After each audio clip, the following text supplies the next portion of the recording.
We live in a world that constantly tells us to think about others, to serve, to give, to contribute. And that's beautiful. But what if I told you that thinking about others without thinking about yourself first is like running on fumes and wondering why the engine breaks down? When you neglect your well-being emotionally, mentally, physically, you start to erode the very foundation of your potential. Self-focus isn't selfish, it's strategic. It's how you build the capacity to truly show up for others. We spend so much time looking outward for answers, asking others what they think, chasing trends, pleasing crowds. But all meaningful change, all real purpose starts when we pause and ask, what do I believe? What do I value? What do I need? Because when you're clear on who you are, decisions stop being overwhelming. You start reacting and start responding. You move with intention, not confusion. People don't follow titles, they follow authenticity. They follow someone who has the courage to say, this is who I am, this is what I stand for. When you think about yourself, not out of arrogance, but out of awareness, you give others permission to do the same. Thinking about yourself means saying no, not out of fear, but out of focus. It means building boundaries that protect your energy, your time, your peace. Every time you say yes to something that doesn't align with you, you're saying no to something that does. If you're constantly putting yourself last, others will believe that's where you belong. But when you honor your own worth, when you think about yourself, always, you raise the standard for every interaction, every relationship, every opportunity that comes your way. So the next time someone tells you to put yourself second, I invite you to smile and remember this: thinking about yourself isn't where the journey ends. It's where true leadership begins. Let me ask you a question. When was the last time you paused, not because you had to, but because you chose to? When was the last time you made yourself a priority, not after the work was done, not once everyone else was taken care of, but right at the start? Most of us were raised to believe that being selfless is noble, that to be a good person, you need to give endlessly, serve constantly, and always put others first. And sure, kindness matters, compassion matters, empathy, it's the heartbeat of connection. But here's what they forget to tell us: you can't pour from an empty cup. Imagine you're holding a cup of water. Every time you give a favor, a task, a moment of attention, you pour a little out. Now, what happens if you keep pouring and never refill? It runs dry. And when it's empty, what do? We keep tipping the cup, hoping something will still come out. And when it doesn't, we get frustrated. We blame ourselves. We tell ourselves we're not doing enough, that we're weak, that we need to try harder. But we never stop to ask the one question that matters: what am I doing to refill the cup? I once spoke to a group of leaders, successful, sharp, high-performing people. People who had climbed the ladder, built teams, and carried enormous responsibility. I asked, how many of you feel exhausted most days? Nearly every hand went up. Then I asked, how many of you feel guilty when you take time for yourself? Almost every hand stayed up. That's the problem. We've created a culture that glorifies burnout, where being busy is a badge of honor, where rest is seen as weakness. And somewhere along the way, we started believing that the more we sacrifice, the more valuable we are. But here's the truth no one wants to say out loud. If you don't take care of yourself, you're not being selfless. You're being irresponsible. Because when you're drained, you can't show up fully for the people who depend on you. You're not patient, you're not present, you're reactive. You snap at your team, you tune out your family. You stop listening not because you don't care, but because you're running on empty. I want to be clear, thinking about yourself doesn't mean you disregard others. It doesn't mean you stop giving. It means you give from a place of strength, not depletion. It means the people around you don't just get what's left of you, they get the best of you. There's a story about a flight attendant giving safety instructions before takeoff. You've heard it. In case of an emergency, put on your own oxygen mask before helping others. That always felt counterintuitive to me. Isn't that selfish? Shouldn't I help the person next to me first? But the logic is simple. If you pass out from lack of oxygen, you can't help anyone else. Life works the same way. We want to be heroes for everyone around us. We want to be the go-to, the reliable one, the strong one. But strength isn't just about endurance. It's about recovery. It's about knowing when to pause and refill the tank. I once met a school principal who worked 14-hour days, 6 days a week. She did everything, ran the building, coached teachers, organized parent nights, solved every problem. Everyone admired her. But when we sat down and talked, she admitted she hadn't taken a vacation in 5 years. She hadn't read a book for pleasure. She couldn't even remember the last time she had a quiet dinner alone without checking her phone. She told me, I feel like if I stop, everything will fall apart. But here's what I told her. If it all falls apart when you rest, then it was never built to last. That hit her hard. Because we don't want to admit that sometimes our need to stay constantly involved isn't just about responsibility, it's about identity. We confuse being needed with being valued. But your value doesn't come from how much you do, it comes from who you are. When you invest in yourself, when you sleep, when you take a walk, when you say no to something that doesn't serve you, you're not taking time away from your mission. You're making it sustainable. Let me say that again. Self-care isn't indulgence, it's strategy. We talk a lot about legacy, about the impact we want to have, the difference we want to make, but impact is a long game, and to play the long game, you need endurance. That means pacing yourself. That means being intentional about recovery. That means understanding that the strongest leaders are the ones who know how to stop, reflect, and renew. You cannot lead if you're constantly depleted. You cannot inspire if you've lost your own sense of purpose. You cannot give generously if you feel resentful, worn out, or invisible. So the next time you feel guilty for taking a break, remind yourself, I am refilling the cup. The next time someone asks for your time when you have nothing left to give, remind yourself, I cannot pour from an empty cup.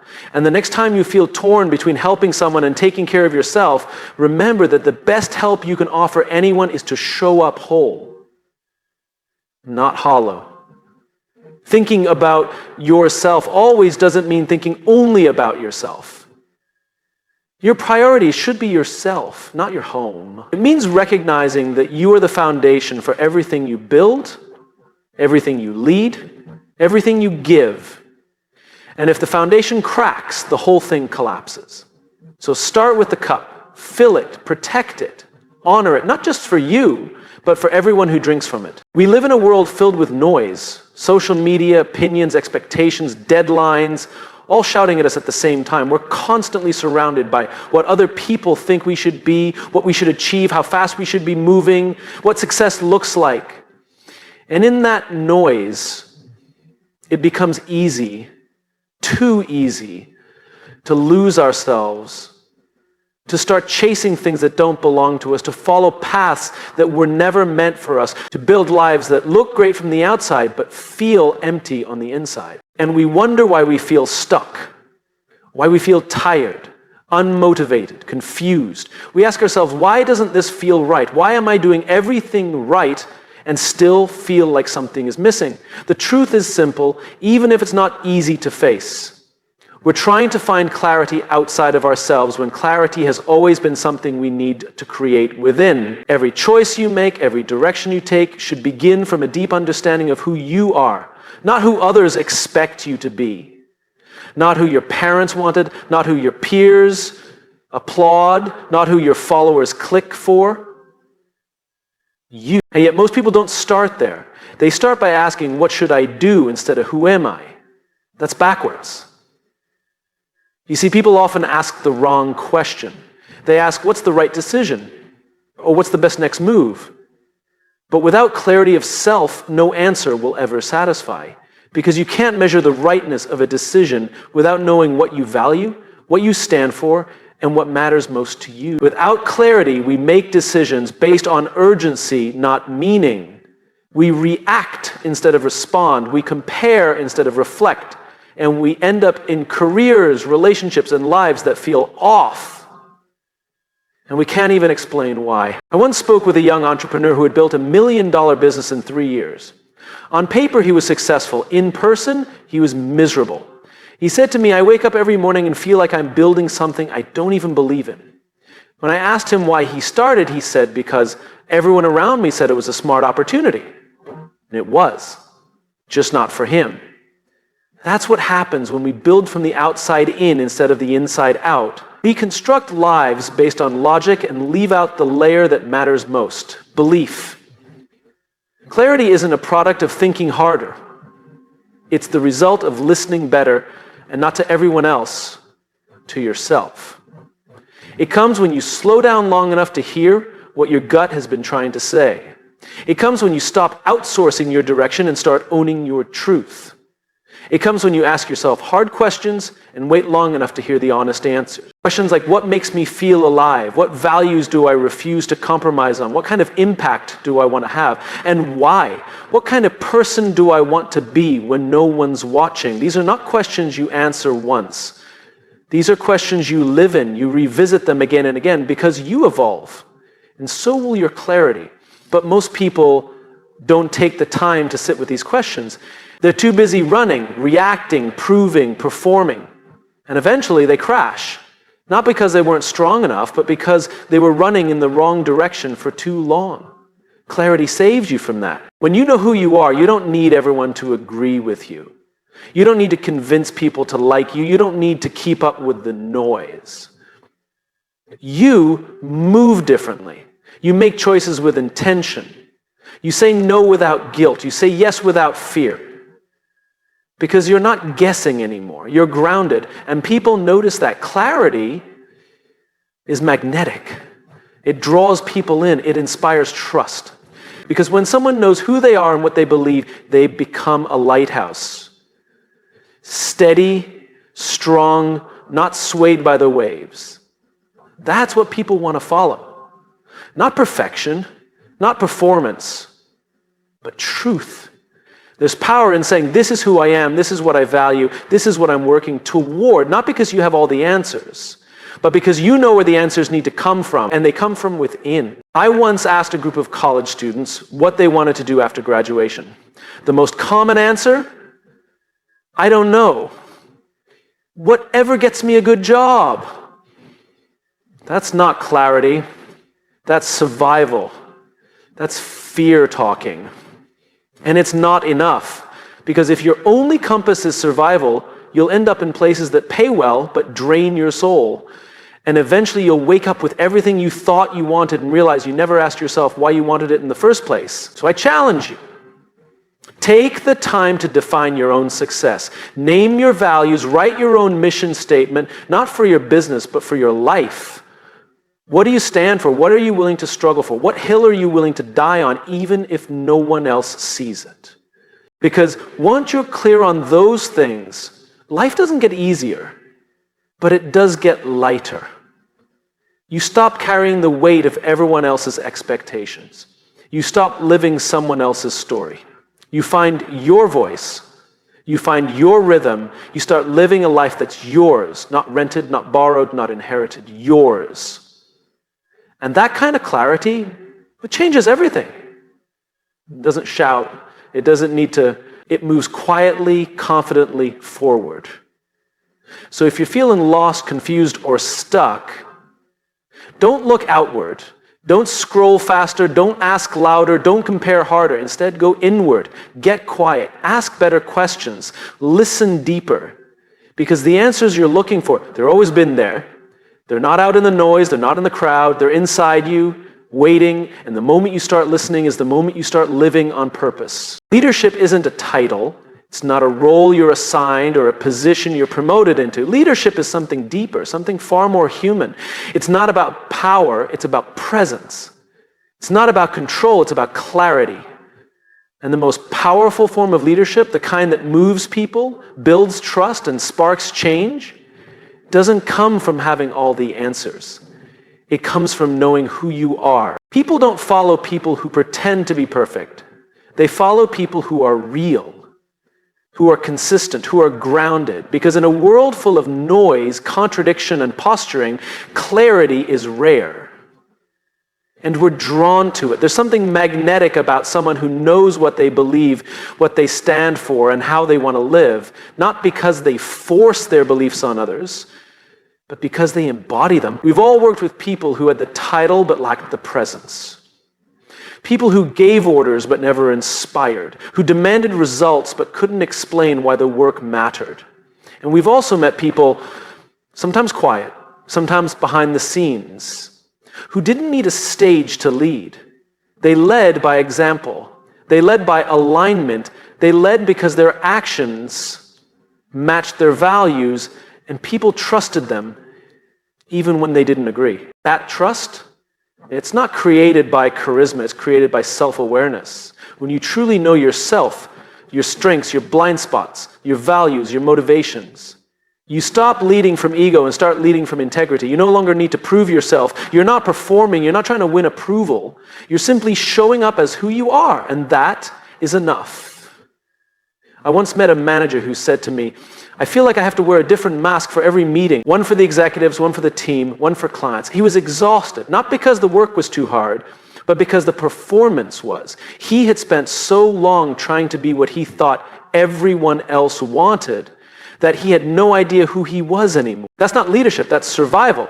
And people can feel the difference. We are wired to detect inauthenticity. You can say the right thing, wear the right outfit, use the right language, and still not be trusted. Because trust isn't built on surface level performance, it's built on alignment.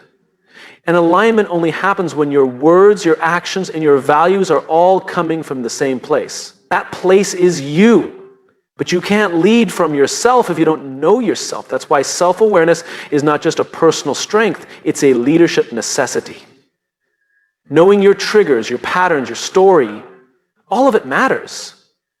Because until you can lead yourself, you're not ready to lead others. We often say things like lead by example. But what example are you setting? Are you showing people how to hustle without rest, how to please everyone but yourself, how to sacrifice your own values just to keep the peace? Or are you showing them how to lead from conviction, how to stand firm in uncertainty, how to be human without apology?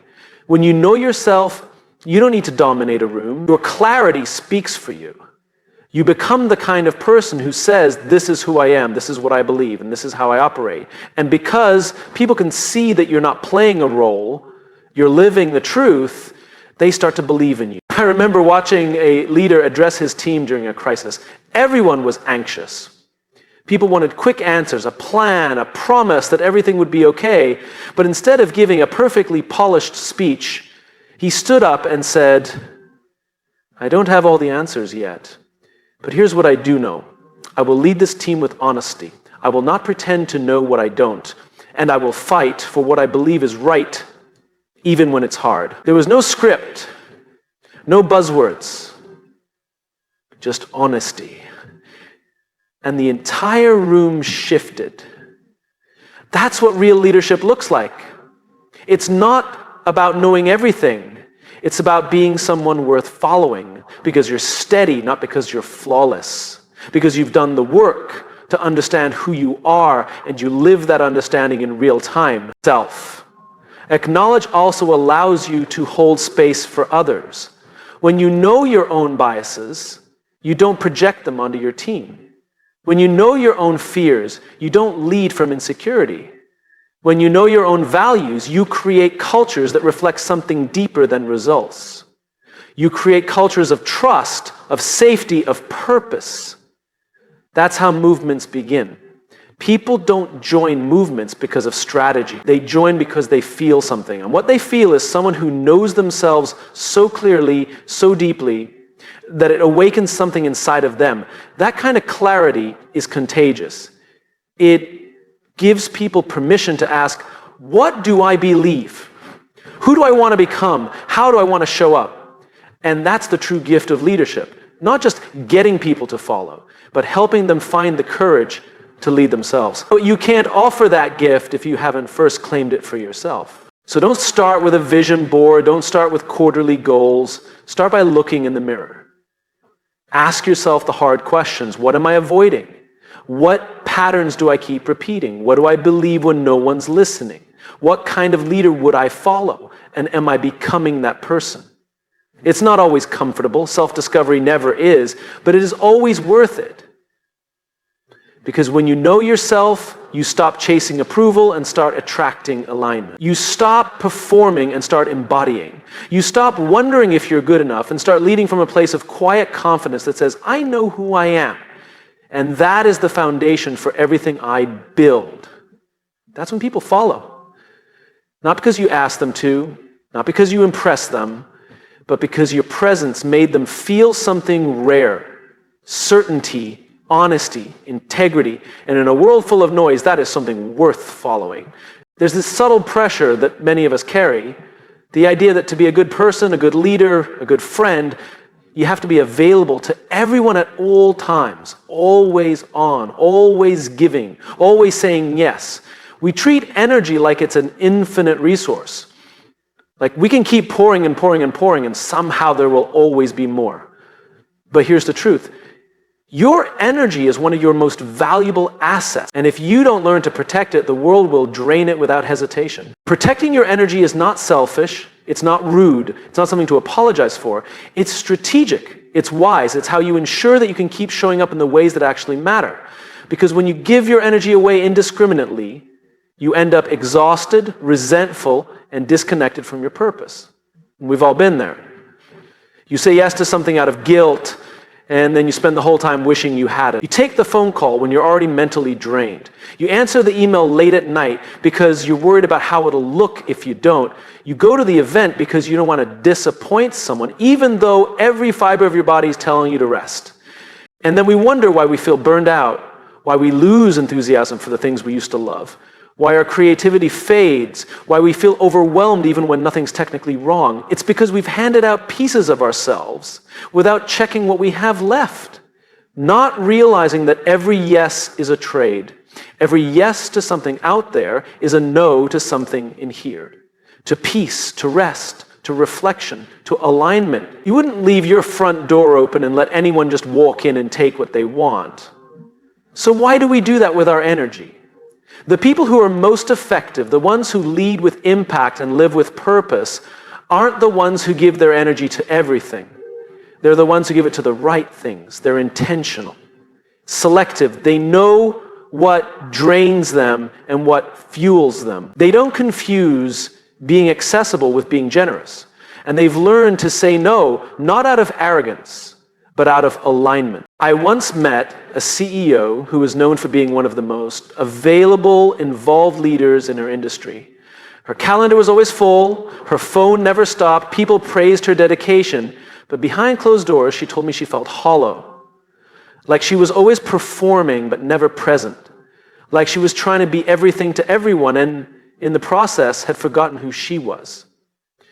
So we made one change, not to her schedule, but to her mindset. I asked her to start asking one question before every commitment. Does this protect or deplete my energy? That one question changed everything. Because here's the truth. When you protect your energy, you protect your clarity, you protect your purpose, you protect the quality of your impact. People often think boundaries push others away, but in reality, boundaries allow you to show up fully. They're not walls, they're filters. They keep out what doesn't serve so you have room for what truly matters. And when you operate from a place of intentional energy, not reactive energy, everything improves. Your relationships deepen. Your focus sharpens. Your ability to be present expands. You stop showing up out of obligation and start showing up from overflow. We're often told that burnout is the cost of caring, but that's a lie. Burnout is the cost of mismanaged energy. You can care deeply, love fully, and give generously and still have boundaries. In fact, that's the only way to sustain it. Think about the people you admire most, the mentors, the leaders, the ones whose presence makes you feel grounded. They're not the ones frantically bouncing between 100 tasks. They're the ones who know where their energy goes. They protect it like it's sacred, because it is. Your energy is the source of your ability to connect, create, contribute. It's the engine behind your impact. And yet we treat it like a side note, like we'll deal with it later. But later never comes unless we claim it. It starts with simple shifts. Saying no when you mean no. Not explaining every decision. Taking breaks before you're exhausted, not after. Recognizing that rest is not a reward for burning out. It's a requirement for showing up well. And perhaps most of all, it means letting go of the guilt that tells you that choosing yourself is wrong. Because if you don't protect your energy, you start leading from depletion instead of inspiration. You start giving from habit instead of heart. You start reacting instead of responding. And that ripples out. It affects your team, your family, your mission, everything. Energy management is not about doing less. It's about doing what matters most, with more presence, more focus, and more purpose. It's about realizing that just because something needs to be done doesn't mean you are the one who has to do it. That just because someone asks doesn't mean you have to say yes. That silence is not a void to be filled, it's a space to be honored. So here's the invitation. Audit your energy. Look at your days. Who drains you? What drains you? What restores you? Who do you feel alive around? What leaves you feeling full? And then make the courageous choice to organize your life around that awareness, because when you protect your energy, you don't just protect your well-being, you protect your ability to serve, to lead, to love. You protect your ability to stay connected to your why, and in doing so, you give others permission to do the same. There's nothing selfish about that. It's not weakness. It's not avoidance. It's wisdom. It's leadership. Strategy. Protecting your energy is how you ensure that the work you do, the relationships you build, the life you lead, all come from a place of truth, not obligation. From fullness, not emptiness. Because that's the kind of life that lasts. And that's the kind of leader the world needs. We spend a lot of our lives trying to get better. Better at our work, better at our relationships, better at managing our time, better at making decisions, leading teams, staying focused, being consistent. We read books, attend workshops, follow thought leaders. We chase improvement like it's a race, constantly looking for the next big strategy or insight that will unlock our potential.